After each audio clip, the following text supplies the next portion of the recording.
মানুহে কয় বানাৰসীত মৃত্যু কোনো দুখৰ খবৰ নহয়, ই এক উৎসৱ। কিন্তু মোৰ বাবে ই আছিল এক ভয়ংকৰ সপোন। ৩,০০০ বছৰ ধৰি জ্বলি থকা এই চিতাৰ জুই, যি কেতিয়াও নুমাই নাযায়। মই অনিৰ্বাণ, আৰু আজি মই থিয় হৈ আছোঁ পৃথিৱীৰ এনেকুৱা এখন ঠাইত, য'ত মানুহে জীয়াই থাকিবলৈ নহয়, আহে মাথো মৃত্যুৰ বাবে। স্বাগতম মণিকৰ্ণিকা ঘাটলৈ।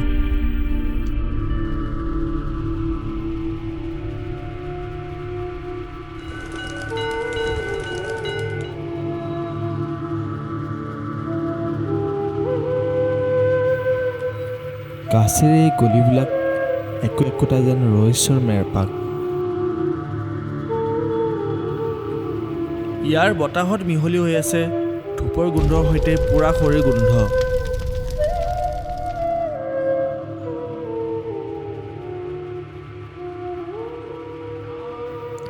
প্ৰতিটো মুহূৰ্তত আপুনি মুখামুখি হ'ব জীৱনৰ চৰম সত্যৰ সৈতে।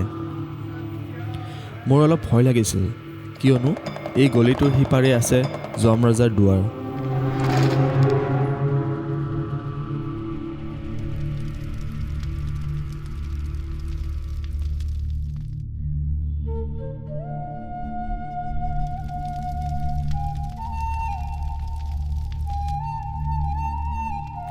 এওঁলোক ডোমৰাজা, সমাজৰ চকুত এওঁলোক অস্পৃশ্য, কিন্তু মণিকৰ্ণিকা ঘাটত এওঁলোকেই ভগৱান। বিশ্বাস কৰা হয় যে স্বয়ং মহাদেৱে এওঁলোকক পবিত্ৰ জুইৰ দায়িত্ব দিছিল।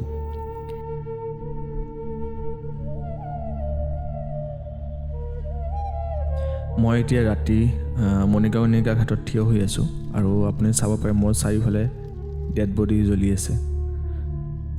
ইফালে ওপৰতো ডেড বডি জ্বলি আছে, তলতো ডেড বডি জ্বলি আছে। ইয়াতে এতিয়া ৰাতি 2টা বাজিছে, আৰু 2টা বজাত এয়া মণিকৰ্ণিকা ঘাটৰ ভিউ। চাব পাৰে কিমান ভিৰ, এতিয়াও ডেড বডি আহি আছে। গংগা মাৰ পানীৰ লেহাৰৰ শব্দ এতিয়া অলপ শান্ত হৈছে। আপুনি খালি অকল ইয়াতে এটা শব্দই শুনিব, চাৰিওফালে পোৰা খৰিৰ শব্দ আৰু পোৰা মাংসৰ গোন্ধ। চাৰিওফালে চিতা জ্বলি আছে। ধনী হওক, দুখীয়া হওক, বুঢ়া হওক, ডেকা হওক, চবৰ চিতা ইয়াতে আপুনি দেখা পাব, যিসকলৰ এতিয়ালৈ মৃত্যু হৈছে।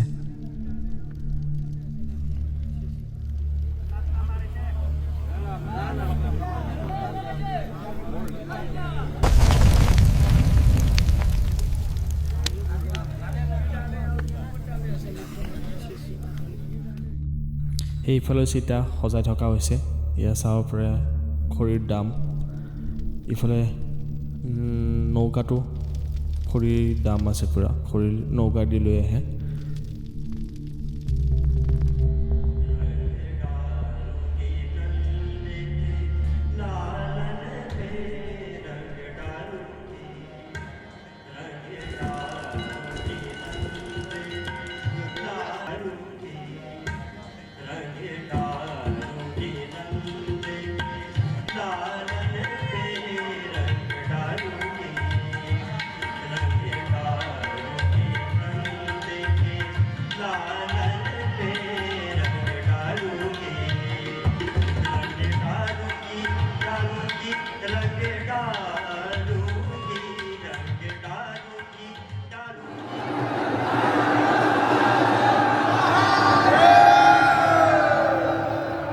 মই ইয়াত এক আচৰিত দৃশ্য দেখিলোঁ, মচান হোলী।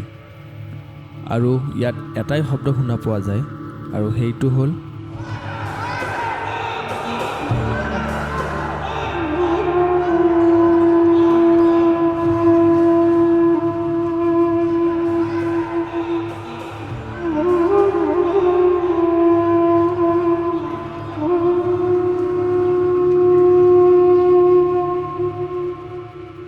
সমস্ত পৃথিৱীৰ বাবে চিতাৰ ছাই অশুচি বুলি ভাবা হয়, কিন্তু কাশীৰ বাবে এয়া হৈছে মহাদেৱৰ প্ৰসাদ।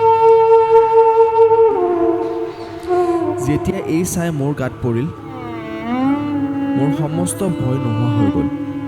মই বুজি পালোঁ মৃত্যু শেষ নহয়, মৃত্যু কেৱল এটা চকুৰ পলক, এটা নতুন যাত্ৰাৰ আৰম্ভণি।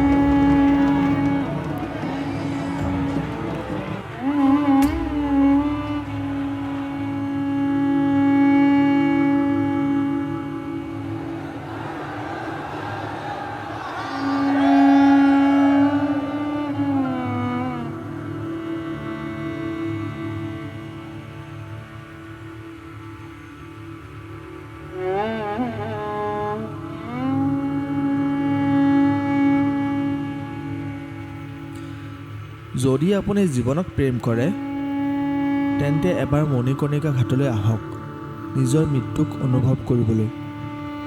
কাৰণ মৃত্যুক বুজিলেহে আপুনি জীয়াই থকাৰ আচল অৰ্থ বুজি পাব। মই অনিৰ্বাণ কাশীৰ পৰা বিদায় লৈছোঁ। হৰ হৰ মহাদেৱ।